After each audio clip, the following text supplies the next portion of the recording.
Dan seperti biasa nanti ada lain-lain nggih, pas perjalanannya waktu.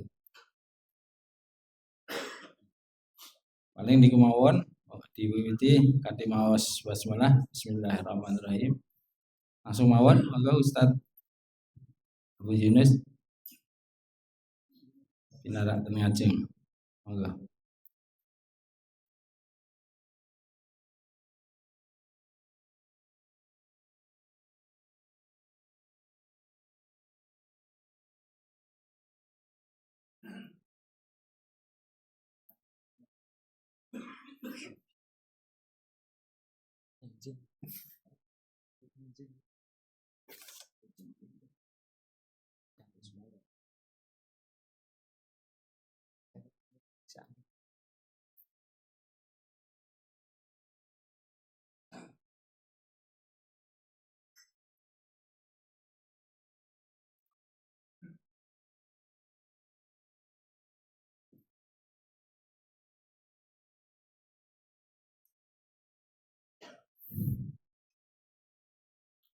Bismillah. Assalamualaikum warahmatullahi wabarakatuh.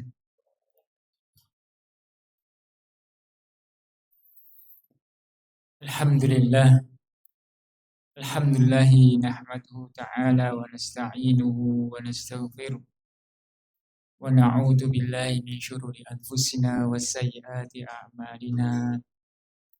May yahdihillahu fala mudilla lahu wa man yudlilhu fala hadiya lahu.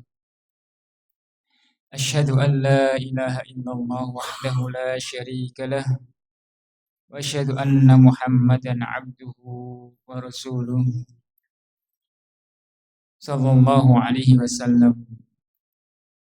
Allahumma salli wa sallim wa barik ala nabiyyina Muhammadin wa ala alihi wa sahbihi wa man tabi'ahum bi ihsanin ila yaumiddin, amma ba'd. Kaum muslimin wal muslimat rahimani wa rahimakumullah. Kembali kita bersyukur kepada Allah Subhanahu wa taala di kesempatan pagi yang berbahagia ini. Kita semuanya masih diberikan oleh Allah Subhanahu wa taala karunia dan segala nikmat, sehingga di kesempatan pagi hari ini Allah Subhanahu wa taala mudahkan kita untuk menunaikan ibadah salat subuh secara berjamaah dalam kondisi dan keadaan sehat walafiat, dan kita berharap kepada Allah Subhanahu wa taala tidak ada suatu halangan apapun. Dan kaum muslimin wal muslimat rahimani wa rahimakumullah, kita berharap kepada Allah Subhanahu wa taala agar amal yang kita kerjakan diterima oleh Allah Subhanahu wa taala.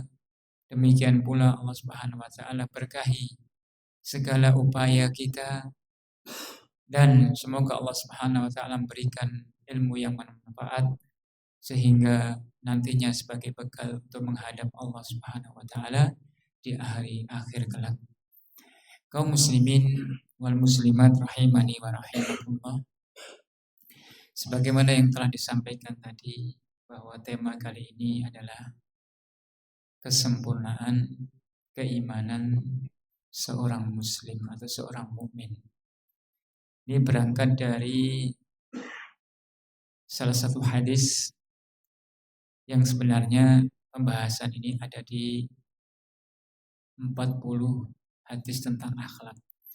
Namun tidak mengapa kita mencicil untuk menyampaikan insyaallah di pagi hari ini berkaitan dengan hadis tersebut.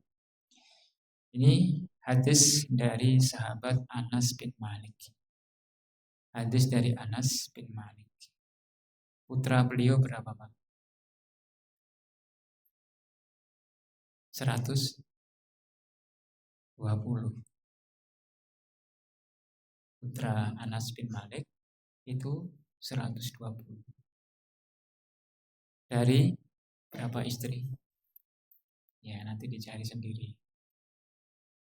Ini merupakan sahabat yang banyak sekali meriwayatkan hadis. Beliau berusia kurang lebih sekitar 107 tahun. Panjang sekali usianya. Yang beliau adalah sahabat yang banyak meriwayatkan hadis. Dan beliau juga mendapatkan doa dari Nabi SAW. Dari Anas bin Malik ini mendapatkan doa dari Rasulullah SAW. Doanya Bapak, Allahumma aktsir malahu wa waladahu wa adkhilhu al-jannah. Ya Allah, perbanyaklah harta Anas bin Malik dan perbanyaklah putra beliau Anas bin Malik, dan terakhir masukkanlah ia ke dalam surga. Ini doa dari Rasulullah SAW kepada Anas bin Malik. Baik, kita masuk ke pembahasan inti. Ya. Hadis dari sahabat Anas bin Malik radhiyallahu taala anhu. Anas bin Malik radhiyallahu taala anhu anin Nabi sallallahu alaihi wasallam qala: "Walladhi nafsi biyadihi la yu'minu 'abdun hatta yuhibba jarihi aw li akhihi ma yuhibbu li nafsihi." Muttafaqun alaihi. Ini sebagian kita sudah hafal. Walladhi nafsi biyadihi, demi zat yang jiwaku di tangannya, yakni demi Allah, la yu'minu abdun, seorang hamba tidak dikatakan sempurna imannya. Yang dimaksud dengan tidak beriman seorang hamba itu adalah la yu'minu imana abdin, kata yang dimaksudkan dalam hadis tersebut.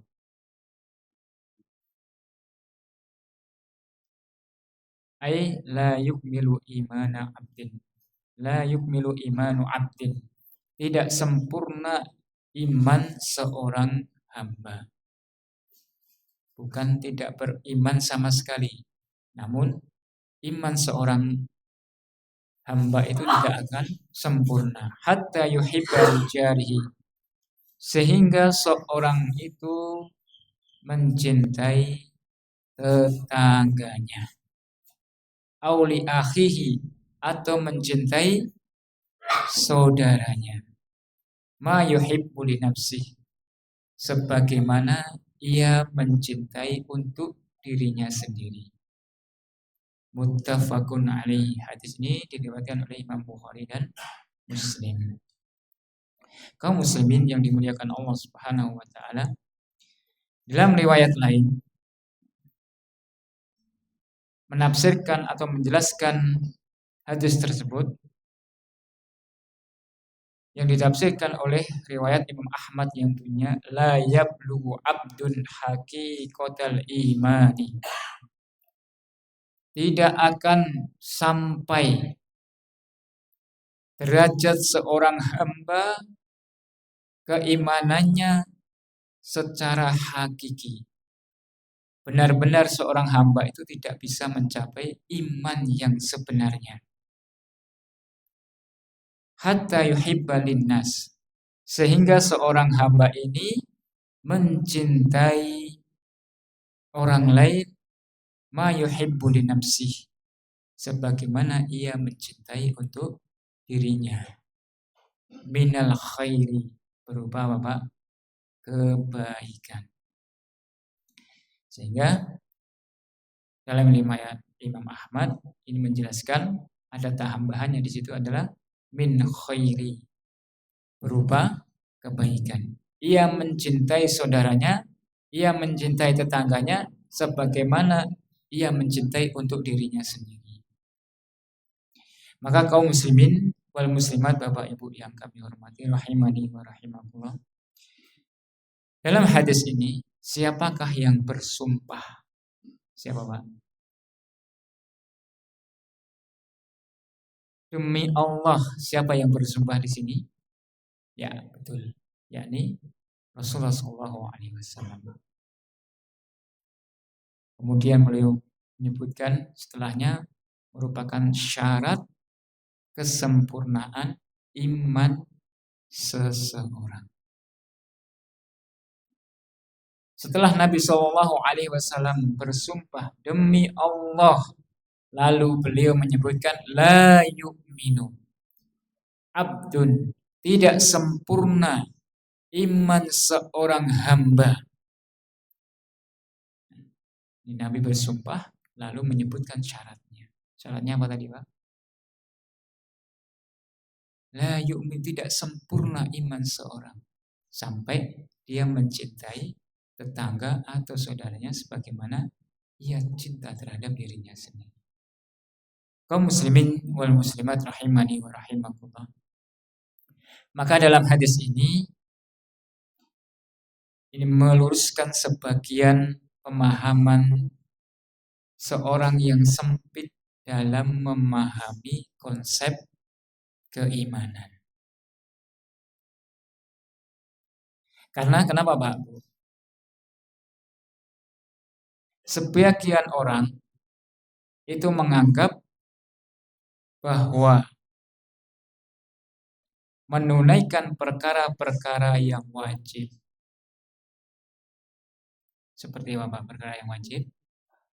Sholat wajib, puasa, zakat, haji, umroh, dan ibadah-ibadah yang wajib yang lainnya.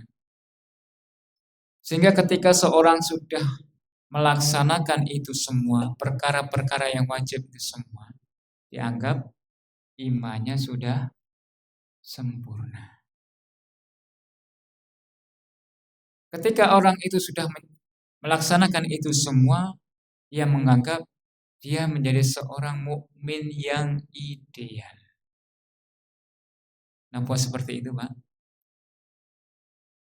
Jadi kalau sudah melaksanakan yang wajib-wajib, ia merasa bahwa imannya sudah sempurna. Kalau sudah melaksanakan kewajiban-kewajiban, maka dia menjadi seorang mukmin yang sejati. Mukmin yang ideal. Seperti itu, Pak. Betul nggih? Betul. Tapi belum sempurna. Jawabannya belum sempurna. Bukan berarti kita melarang sholat, untuk tidak zakat, melaksanakan haji, enggak demikian. Bahkan itu merupakan rukun Islam yang wajib dilaksanakan. Merupakan bagian dari iman. Ibadah-ibadah wajib itu penting, sangat-sangat penting. Bahkan merupakan bagian rukun dari keimanan. Namun kaum muslimin wal muslimat rahimani wa rahimakumullah, lebih penting juga atau kita tidak meremehkan perkara yang dimaksudkan dalam hadis tersebut. Karena hadis tersebut menunjukkan keimanan seorang itu bisa sempurna. Dan ini merupakan penjelasan bahwasanya seorang hanya memahami iman itu hanya berkaitan dengan perkara-perkara yang wajib. Perkara-perkara yang wajib. Keimanan pokoknya berbicara dengan apa, Pak? Perkara-perkara ibadah yang wajib. Namun kaum muslimin yang dimuliakan Allah Subhanahu wa taala, hadis tersebut itu menunjukkan betapa luasnya cakupan keimanan. Jadi keimanan itu luas cakupannya, luas dimensinya. Sehingga Nabi SAW bersumpah dalam hadis tersebut. Ini berarti menunjukkan apa, Pak? Penting. Sampai Nabi itu bersumpah demi Allah. Karena apa? Karena saking pentingnya perkara tersebut sehingga Nabi sampai bersumpah.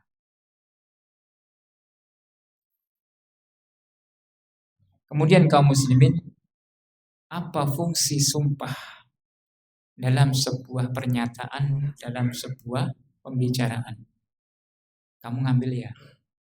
Enggak, demi Allah. Enggak, demi Allah. Berarti kata demi Allah sumpah ini menunjukkan apa, Pak? Perkara yang sangat penting sekali. Seandainya Nabi Shallallahu Alaihi Wasallam memulai pembicaraan, memulai sabdanya tanpa bersumpah, kira-kira kita percaya nggak, Pak? Percaya. Nabi tanpa bersumpah mengabarkan demikian dan demikian, kita percaya? Percaya. Lalu Nabi Shallallahu Alaihi Wasallam dalam hadis ini memulai pembicaraan, memulai hadisnya dengan sumpah. Berarti menunjukkan apa?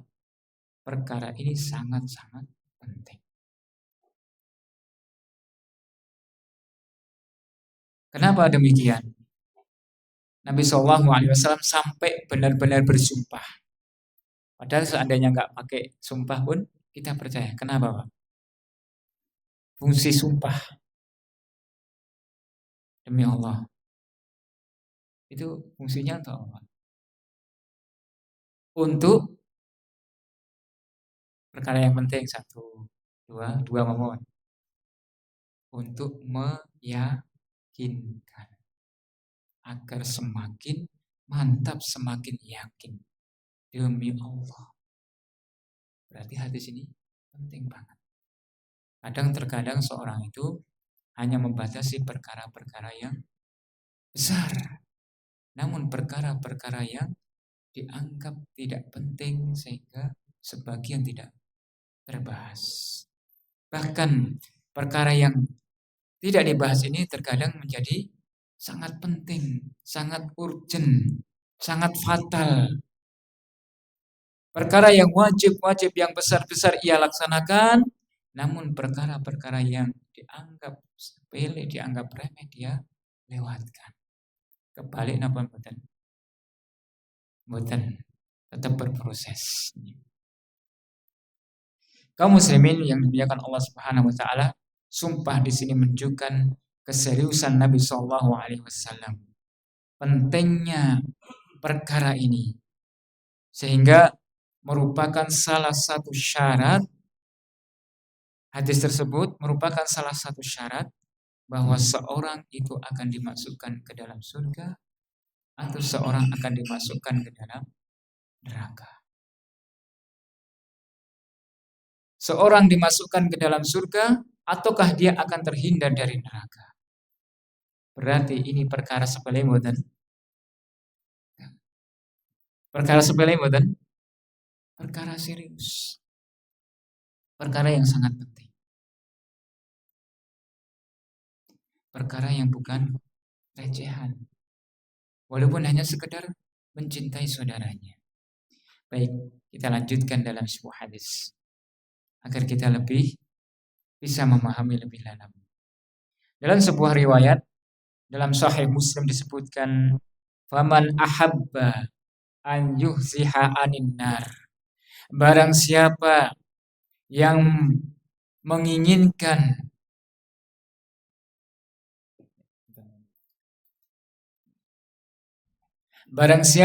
menginginkan agar dihindarkan dari neraka, wa yudkhilal jannata, dan kemudian ingin dimasukkan ke dalam surga. Siapa yang ingin dijauhkan dari neraka, siapa yang ingin dijauhkan dari neraka dan dimasukkan ke dalam surga, maka apa kata beliau? Fal ta'tihi matiyatuhu wa huwa yu'minu billahi wal yaumil akhir. Maka hendaklah ajal menjemputnya dalam kondisi beriman kepada Allah dan hari akhir. Yang pertama. Cukup? Bukan. Apabila kita ingin masuk ke dalam surga, dijauhkan dari neraka, maka hendaklah ia menemui ajalnya dalam kondisi beriman kepada Allah dan beriman kepada hari akhir. Cukup? Bukan. wal ya'ti ilan nasi alladhi yuhibbu ayyuta ilaihi. Dan hendaklah ia bersikap datang kepada manusia dengan cara yang ia sukai. Kalau manusia itu mendatangi ia dengan cara itu, hendaklah ia bersikap kepada seorang dengan cara yang dia sukai. Kalau kita menginginkan atau kalau kita suka disambut dengan sambutan yang hangat, dengan sambutan yang baik, maka Bapak, sambutlah orang lain juga dengan kebaikan. Kalau kita ingin disikapi dengan sikap yang lemah lembut, senang buatan Pak? Maka hendaklah kita bersikap lemah lembut kepada orang lain. Hadis ini diriwayatkan oleh Anas bin Malik radhiyallahu taala anhu, merupakan salah satu masing-masing kita ingin sekali masuk ke dalam surga. Dan hadis ini memotivasi kita agar menjauhi perkara-perkara yang bisa menyebabkan masuk ke dalam neraka. Maka kaum muslimin, ini salah satu syarat masuk ke dalam surga, apa Pak? Mati dalam kondisi beriman kepada Allah dan hari akhir. Kemudian syarat yang kedua, nggak cukup itu Pak. Syarat yang kedua, sikapilah orang lain sebagaimana dia mensikapi dirinya sendiri. Sikapilah orang lain sebagaimana kita suka disikapi, dengan cara seperti itu. Kalau kita ingin disikapi dengan baik, maka hendaklah kita bersikap baik kepada orang lain.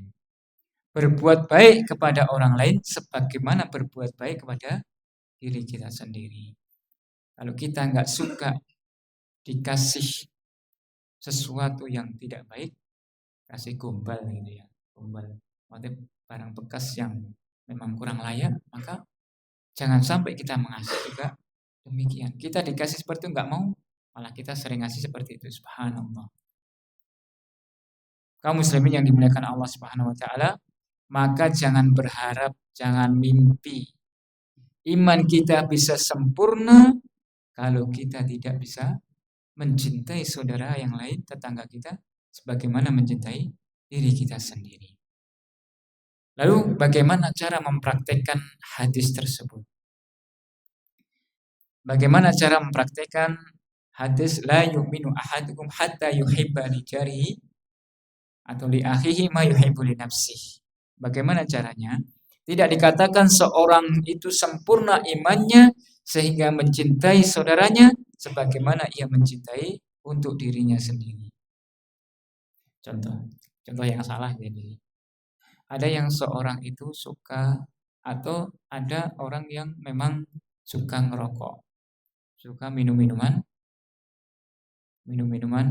keras. Minuman keras itu apa Pak? Minumannya keras Pak. Es batu Pak ya. Minum-minuman yang seperti itu. Karena dia ingin mengamalkan hadis tersebut, ya. Ketika ada tamu, dia suguhkan dengan rokok, dia kasih minum-minuman keras. Ya karena ingin mengamalkan hadis itu. Lalu karena keduanya itu suka ya, yang nyugui suka, kemudian tamunya juga suka, saya mengamalkan hadis ini. Saya belikan rokok, saya belikan minuman, akhirnya sama-sama berbuat seperti itu. Sama-sama minum, sama-sama ngerokok. Kaum muslimin yang dimuliakan Allah Subhanahu wa taala, apakah seperti itu? Kan mengamalkan tadi, Pak, mencintai saudaranya sebagaimana dirinya sendiri. Sikaplah dia dengan berbuatlah baik kepada dia sebagaimana ia mau berbuat baik kepada dirinya sendiri. Saya ingin berbuat baik karena teman saya suka minuman keras, maka saya suguhi, saya hidangkan minuman keras. Seperti itu, Pak. Ini mengamalkan hadis loh, Pak. Kan jelas itu hadisnya tadi. Hah? Tidak ya, nggak cocok ya. Yang penting tidak cocok. Dalilnya apa, Pak? Yang penting itu nggak boleh. Ya, salah. Kenapa, Pak? Ya, karena maksiat. Tapi baik loh, Pak. Itu kan untuk kebaikan orang lain. Maksiat yang nggak baik. Oke. Ya. Tapi kalau memahami hadis tadi kan, yang penting baik versi masing-masing. Karena memahami hadis dan pengen mengamalkannya.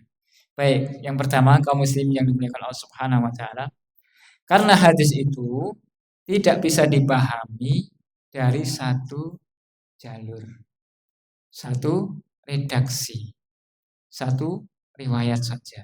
Maka kalau dipahami, dia memahami hadis dengan caranya sendiri, dengan jalurnya sendiri, karena banyak hadis-hadis yang lain untuk menguatkan hadis satu tersebut. Dia memahami, makanya banyak orang yang belajar sendiri, memahami sendiri, sehingga apa Pak gurunya syaitan. Banyak akhirnya mengaku jadi nabi, mengaku mendapatkan wahyu dan lain sebagainya. Satu hadis tidak bisa dipahami kecuali dengan redaksi jalur-jalur hadis yang lain untuk menjelaskan hadis tersebut. Karena biasanya satu riwayat itu bisa dijelaskan dengan riwayat-riwayat yang lain. Sehingga ketika seorang itu memahami dengan pemahamannya hadis yang sepotong-potong tadi, maka pasti dia jatuh dalam apa Pak? Kesalahan. Pasti jatuh dalam penyimpangan. Akhirnya ketika dia jatuh memahami, kekeliruan dalam memahami, akhirnya berujung kekeliruan. Karena pemahamannya tadi Pak, sepotong-potong. Maka kaum muslimin yang dimuliakan Allah Subhanahu wa taala, hendaklah ia berusaha ketika memahami satu hadis itu dengan apa, Pak? Memadukan, mengumpulkan riwayat-riwayat yang lain. Tapi kalau kita cari sendiri kan susah. Sekarang kita tinggal tanya ustadz yang sudah mumpuni, ya, dan banyak buku-buku yang lain yang memang sudah istilahnya diselaraskan makna hadis tersebut. Jangan kita pernah memahami hadis dengan pemahaman kita sendiri. Jatuhnya apa Pak? Kalau nggak menyimpang, ya salah pasti. Walaupun hadis itu tadi jelas, la yu'minu ahadukum, tidak beriman seorang, berarti kafir. Ini bukan. Kalau dia nggak paham. Ternyata dijelaskan oleh para ulama, maksudnya adalah tidak la yukmilu imana abdin. Tidak sempurna iman seorang hamba yang dimaksudkan hadis. Apakah ia bisa pahami secara literal? Langsung hadis dimakan. La yu'minu, tidak beriman seorang sehingga dia mencintai atau saya mencintai saudaranya sebagaimana ia mencintai. Ngeri Pak. Banyak orang kafir. Subhanallah.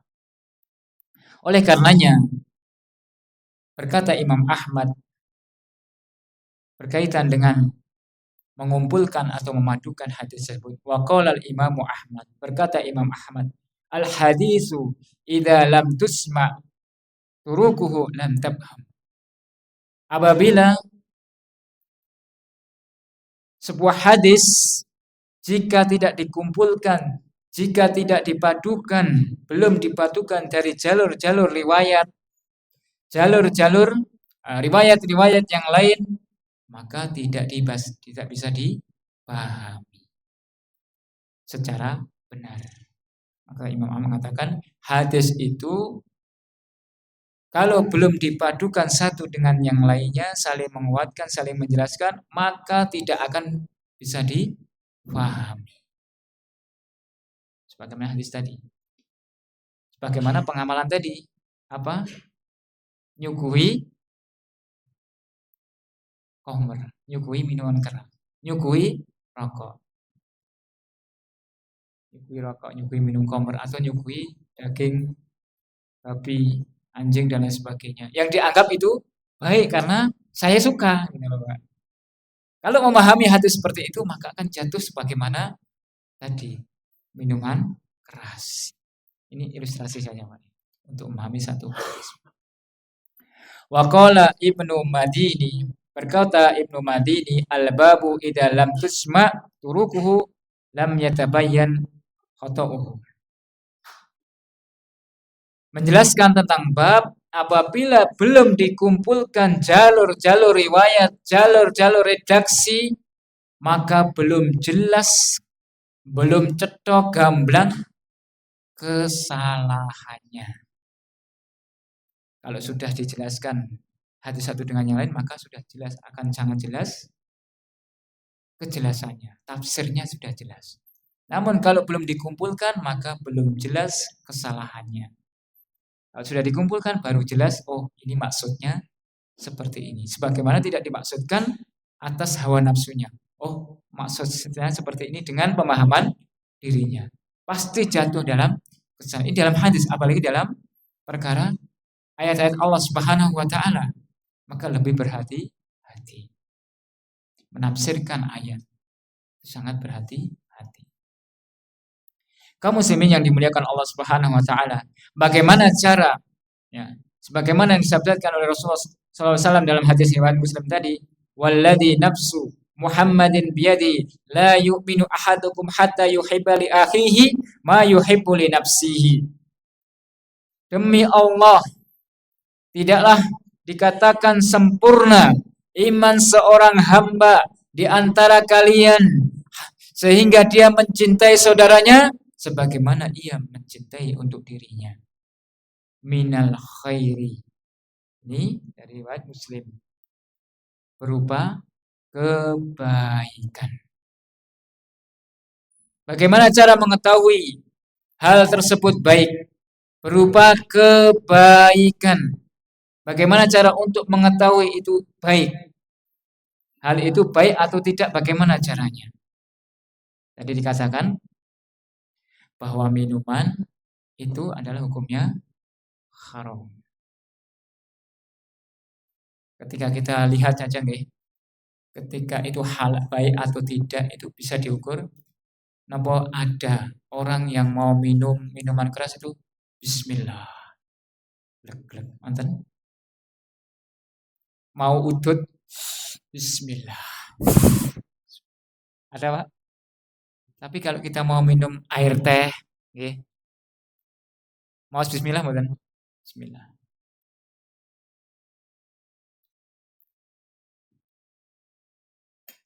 Minum air putih, kita bismillah. Tumon mboten, Pak, ajeng ngerokok niku bismillah. Tumon mboten, Pak? Tumon nggih. Subhanallah. Yang baik maksudnya di sini dijelaskan dalam Syarah Sahih Muslim Imam An-Nawawi. Apa itu kebaikan? At-tha'ah wa asya'a mubahah. Kebaikan itu mencakup ketaatan atau dalam hal ibadah dan sesuatu yang berupa mubah dalam perkara dunia. Mencakup ketaatan dan ibadah kepada Allah Subhanahu wa taala. Demikian pula perkara-perkara yang sifatnya duniawi yang berupa kebaikan. Maksudnya kebaikan ini adalah hukumnya halal. Yang mubah boleh, maksudnya adalah yang halal, bukan yang haram. Ya, bukan perkara yang haram. Berarti kebaikan itu berupa, baik itu berupa ketaatan atau ibadah. Yang kedua, baik berupa sifatnya duniawi, yang halal. Ini disebutkan dalam Syarah Sahih Muslim Imam An-Nawawi. At-tha'ah wa asya'a mubahah. Berupa ketaatan dan segala sesuatu yang mubah, yang halal, yang boleh dan halal. Kaum muslimin yang dimuliakan Allah Subhanahu wa taala itu berupa kebaikan. Baik, kita bahas kebaikan itu ada dua tadi, yang berupa sifatnya ukhrawi, yang kedua duniawi. Kita bahas yang duniawi karena kita masih hidup di dunia. Kebaikan dunia, contohnya apa Pak? Kathah sangat, saking kathah angel-angelipun nyebutke. Kathah sangat. Kebaikan dunia, urip kang tentrem, hidup tenang. Nah, hidup tenang, Pak. Sapa sing mboten seneng-seneng, Pak? Wonten? Mboten enten. Semua kita pengen hidupnya tenang, nyaman. Yang kedua, duitnya lancar. Nek kathah ini kan relatif. Nek lancar itu ya hampir insyaallah semuanya lancar. Rezekinya lancar. Apalagi, Pak? Resik, bersih. Nggih mboten? Seneng nek nyawang napa? Halamane kotor, lingkungane kotor. Seneng mboten, Pak? Seneng nggih? Mboten, alhamdulillah. Terus napa boleh? Bau yang sedap, bau yang wangi. Seneng mboten, Pak? Seneng, alhamdulillah. Kula nggih seneng. Dan ketenangan-ketenangan yang lainnya. Sinten yang enggak mau tenang hidupnya? Terkadang kita lihat kita pengen tenang, tapi terkadang ada sebagian orang padahal dia pengen tenang itu nyetel apa Pak? Nyetel tape dengan suara yang kencang. Nyetel murotal dengan suara yang kencang, malah ditinggal ngobrol. Subhanallah. Apa gunanya nyetel, Pak? Sehingga tetangganya itu ya pengen biar denger. Ya, biar denger. Nyetel tape kencang murotal atau yang lainnya, murotal saja bisa sampai tetangganya mau istirahat jam 10 malam setel kencang, Pak. Kira-kira Pak. Mengganggu mboten, Pak? Membuat tenang mboten? Kan bacaan Al-Qur'an lho, Pak, mari tenang. Atau nyetel yang lain, subhanallah. Terkadang seperti itu. Sebelum subuh nyetel sholawatan, kenceng. Padahal kita nggak tahu tetangga-tetangga itu ada bayi. Ini mboten, Pak. Ada yang sudah sepuh dan lain sebagainya. Ada yang kerepotan mau bubukkan anaknya, sudah dipopok semalam. Itu nggih. Dipopok terus kemudian dia tidur. Kemudian ditaruh di tempat tidur. Dengar suara dari masjid. Sholawatan. Ada gembreng-gembrengnya lagi. Bangun siapa Pak? Perbuatan seperti ini dibenarkan? Tidak dibenarkan. Atau suara-suara yang lain. Knalpot yang blong-blongan. Jam 1 malam lagi enak-enaknya munajat. Lagi enak-enaknya tidur. Dengar suara knalpot yang kencang. Sehingga terganggu. Gimana wujud keimanan ini?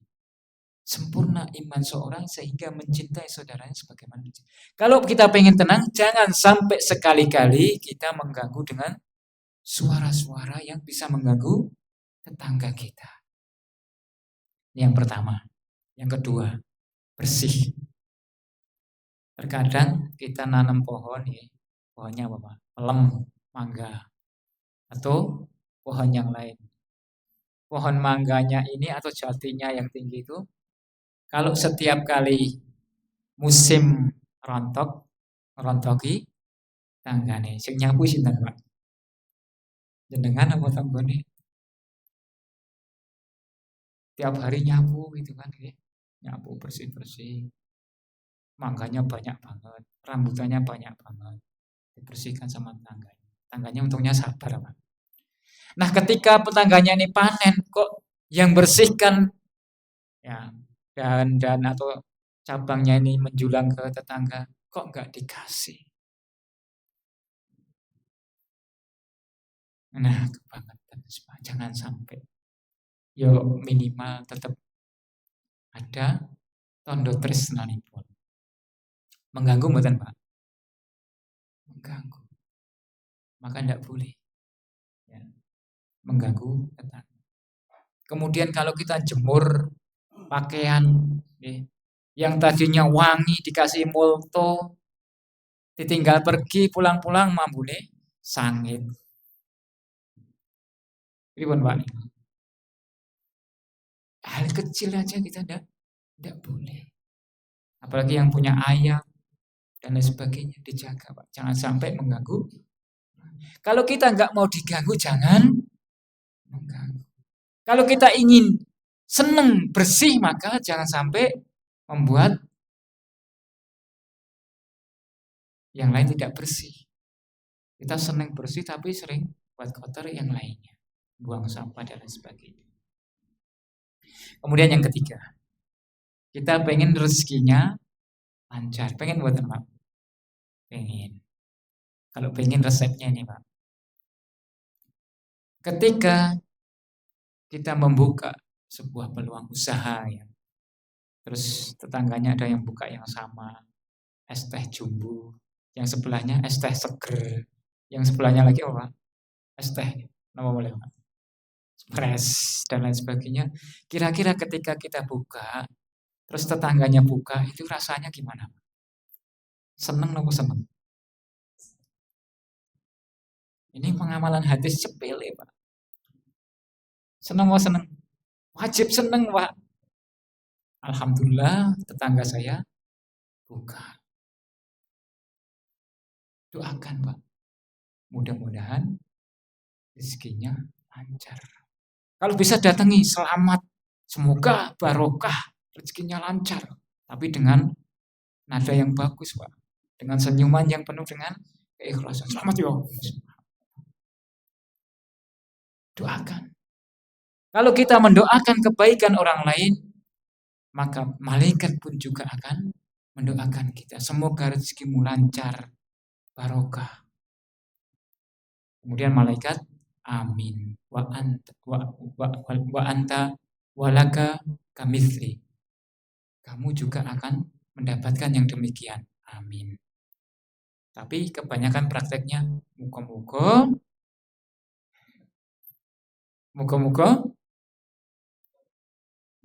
dan kukut.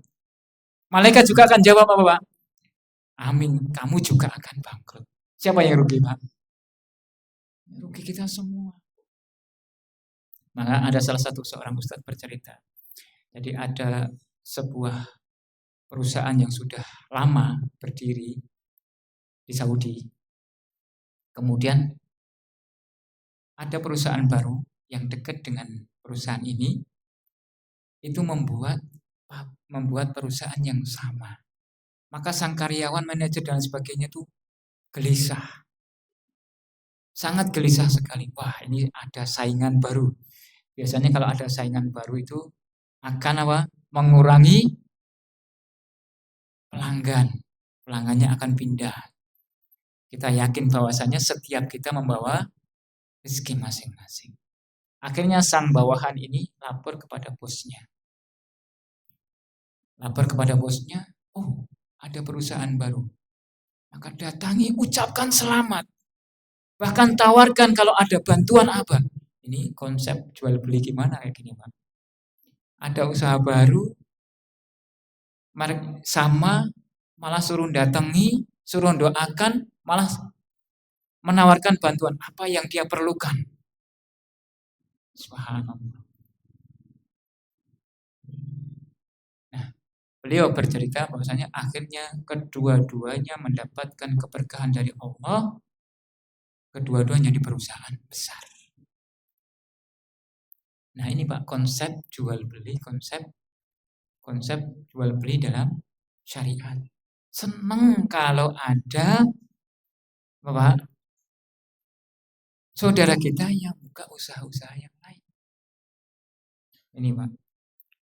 Pak, insya Allah kalau kita mendoakan kebaikan, kelancaran, malaikat pun juga akan mendoakan demikian. Kalau kita mendoakan keburukan, malaikat pun juga akan walaka kamitsli. Engkau juga akan demikian.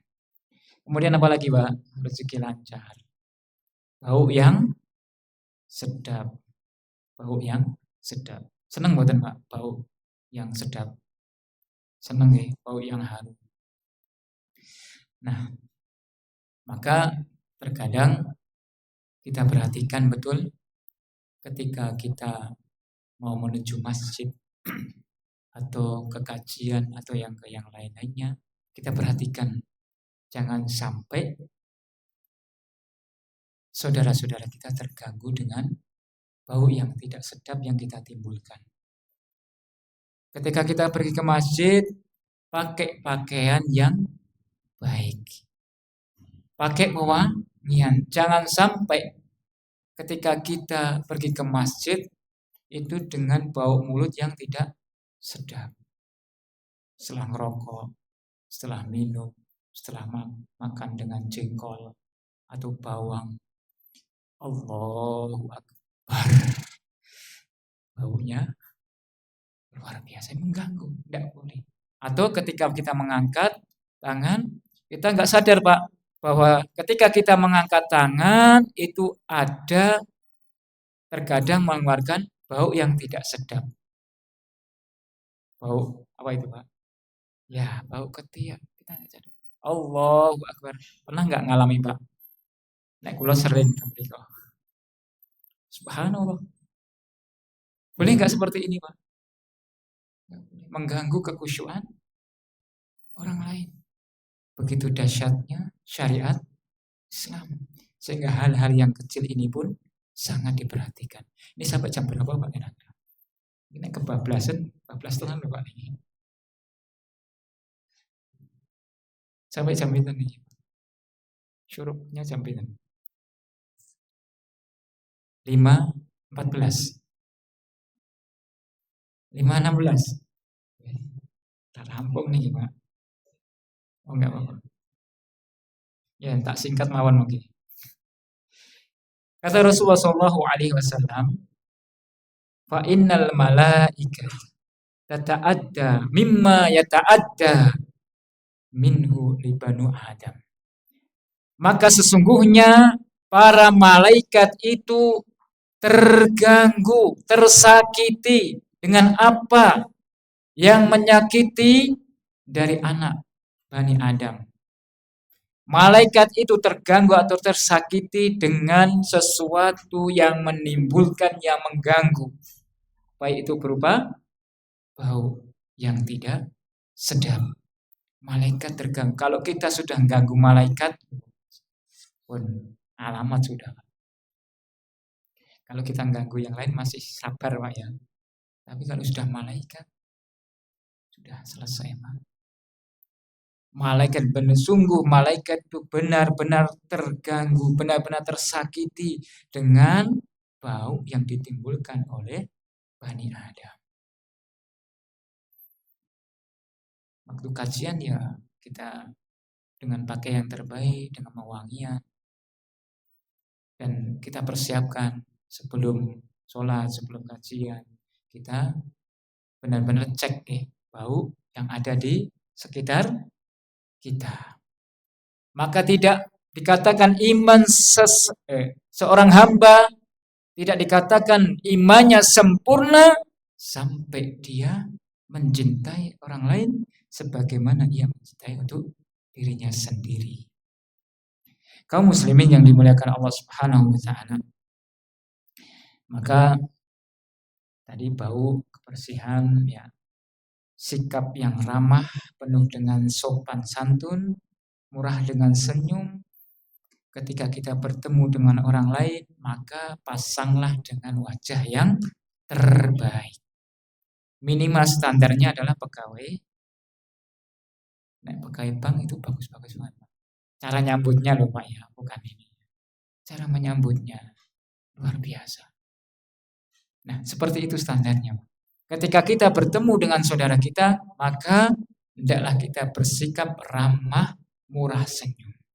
Seneng nggak Pak kalau kita melihat orang itu penuh dengan senyum, ramah? Jangan sampai kita ketemu dengan memasang wajah yang sangar. Jangan Pak. Katanya kita mau meneruskan hadis ini. Maka tidak boleh. Kita pengen masuk surga, maka salah satu syarat diantaranya adalah menerapkan hadis ini. Ya, menerapkan hadis ini. Kemudian kaum muslimin yang dimuliakan Allah Subhanahu wa taala, jangan sampai juga kita acuh tak acuh, wajah dengan merengut. Ya, kita mendoakan kebaikan, kelancaran untuk saudara-saudara kita. Semua itu sebagai sarana menggapai kesempurnaan iman. Demi Allah, tidak sempurna iman seorang sampai dia bersikap baik kepada orang lain sebagaimana ia ingin disikapi baik untuk dirinya sendiri. Terakhir Pak. Jadi masih kali Pak. Ini perlu singkat mohon. Sekarang kita masuk ke yang ukhrawi. Ini yang paling penting Pak. Yang ukhrawi itu berupa apa tadi Pak? Ibadah. Kita bisa melaksanakan sholat dengan baik, dengan khusyuk. Kita senang kita mendapatkan hidayah sunnah, hidayah dari Allah Subhanahu wa taala sehingga bisa menghadiri kajian, menambah ilmu, menambah wawasan keislaman. Kemudian kita bisa berakidah dengan akidah yang benar dan kebaikan-kebaikan ukhrawi yang lainnya. Kita senang mendapatkan hidayah, kita senang bisa beribadah dengan baik, kita senang mendapatkan ilmu, kita senang mendapatkan kajian-kajian akidah yang benar. Senang bukan Pak? Senang. Maka tidak cukup untuk diri kita sendiri Pak. Kalau itu semua untuk kita sendiri, makanya dikatakan kita egois. Kalau mau masuk surga jangan egois Pak. Terus caranya gimana? Mengajak untuk menghadiri pengajian, mengajak untuk sholat, supaya mereka yang belum mendapatkan hidayah, yang belum mau menghadiri kajian, yang belum mendapatkan keterangan akidah yang benar, ya, kita menginginkan seperti itu. Jangan kita pengen masuk surga sendiri, enggak cukup. Ibnu Abbas, siapa yang enggak kenal dengan Ibnu Abbas? Sahabat yang sangat populer dalam ahli tafsir. Bahkan beliau mendapatkan doa Nabi SAW. Allahumma alimhu ta'wil. Ya Allah, berikanlah Ibnu Abbas sebagai ahli tafsir. Lalu Ibnu Abbas pun mengatakan, tidak cukup demikian. Aku menginginkan seluruh manusia itu mendapatkan sebagaimana yang kami dapatkan. Bukan untuk dirinya sendiri, tapi untuk orang lain. Berarti tugas kita apa Pak? Mengajak sesuai dengan kemampuan kita masing-masing. Di-share kajiannya. Kemudian kalau ketemu diajak. Itu wujud apa? Kesempurnaan iman seorang hamba. Jangan sampai kita memonopoli, Mas pengen masuk surga sendiri. Jangan. Makanya kata Ibnu Abbas, setiap aku membaca ayat dan aku memahami tafsirnya, aku menginginkan seluruh manusia itu memiliki pemahaman sebagaimana yang aku paham. Kaum muslimin yang dimuliakan Allah Subhanahu wa taala, demikian pula yang terakhir. Udah lebih 21, Pak. Yang terakhir, ini sangat penting sekali. Terkadang ketika kita mendapati kesalahan-kesalahan orang lain, baik itu kesalahan dari ustadznya, kesalahan dari teman-teman kita, Jangan sampai ketika kesalahan itu kita dapatkan seperti kita mendapatkan harta karun. Ya. Ada kesalahan saudara kita, jangan sampai bahkan ada yang mengumpulkan ini kesalahan A, B, C sampai Z, kemudian ia komentari, bahkan tidak cukup demikian, di-share kemana-mana. Subhanallah. Harusnya gimana, Pak? Kesalahan-kesalahan yang terjadi itu bukan tugas kita nge-share, tapi hendaklah kita jaga. Ya. Tidak diumbar di mana-mana. Ada Pak semacam ini? Ada ketika mendapatkan kesalahan, satu dibesar-besarkan. Subhanallah. Enggak tenang hidupnya, Pak. Enggak bisa tidur gara-gara mikir kesalahan. Enggak tenang hidupnya. Bahkan nafasnya mulai berkurang gara-gara mikir kesalahan-kesalahan. Itu si fulan salahnya ini, si fulan salahnya itu, si fulan ini salahnya, sampai dia nggak bisa tidur, hingga nggak bisa nafas. Nonton? Gara-gara mikir salah, stres.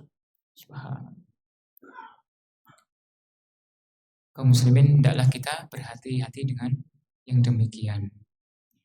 Kaum muslimin, kemudian hendaklah ketika kita ingin mencapai itu semua, syarat yang utama adalah membersihkan kotoran dan hasad, penyakit-penyakit hati yang menghalangi untuk tercapainya kesempurnaan iman. Syaratnya, kuncinya adalah hati kita harus dibersihkan dari kotoran hati, dan yang kedua dari perkara-perkara yang bisa membuat hati kita itu sakit. Itu saja, Pak, syaratnya. Senantiasa membersih. Bagaimana caranya, Pak? Kita sering berdoa, Allahumma inni a'udzubika min syarri qalbi.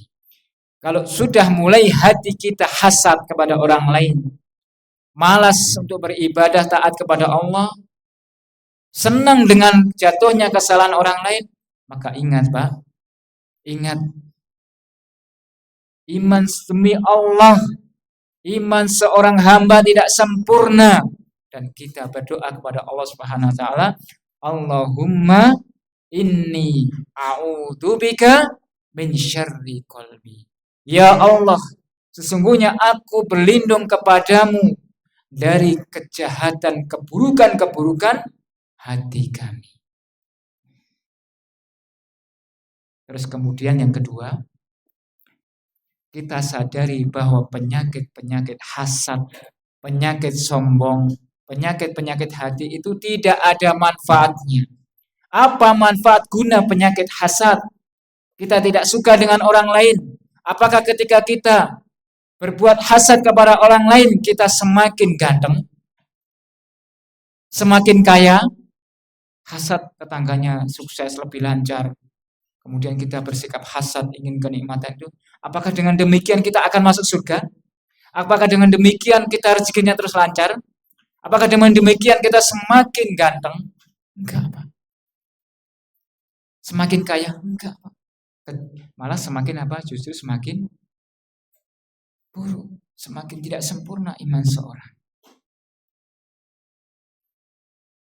Kemudian penyakit iri, penyakit dengki, dan penyakit-penyakit yang lainnya justru akan menjadikan hasad dan penyakit-penyakit hati ini, hati kita semakin gundah, hati kita semakin sedih, nafas kita semakin susah, hingga na'udzubillah min dzalik, kita nggak bisa bernafas gara-gara mikir seperti itu. Wallahi, demi Allah, iman seorang tidak sempurna hingga mencintai saudaranya sebagaimana kita mencari. Sikapilah dengan baik sebagaimana kita ingin disikapi dengan baik. Perlakukan dengan baik sebagaimana kita ingin diperlakukan dengan. Senyumlah kepada orang lain sebagaimana kita senyum, sebagaimana kita ingin melihat orang lain senyum. Maka yang demikian, kaum muslimin yang dimuliakan Allah Subhanahu wa taala, akan bermanfaat untuk akhirat kelak. Pangapunten, ini terlalu panjang, okay. Ada sedikit namun cukup, kita cukupkan. Mohon maaf atas segala kekurangan dan kekhilafan dari kami, terlalu panjang sehingga keluar dari batas waktu yang telah ditentukan. Semoga menjadi ilmu yang bermanfaat bagi kita semuanya, dan mudah-mudahan Allah Subhanahu wa taala memberikan kekuatan, memberikan taufik kepada kita semua untuk bisa mampu menjalankan apa yang sudah kita pelajari. Dan semoga Allah Subhanahu wa taala memberikan keberkahan kepada kita semua, dan Allah Subhanahu wa taala mudah-mudahan mematikan kita kelak ya, dengan kematian yang baik, yakni husnul khotimah. Amin ya rabbal alamin. Kita cukupkan. Subhanaka Allahumma bihamdika asyhadu an la ilaha illa anta astaghfiruka wa atubu ilaik. Wa akhiru da'wana anil hamdulillahi rabbil alamin. Wassalamualaikum warahmatullahi wabarakatuh.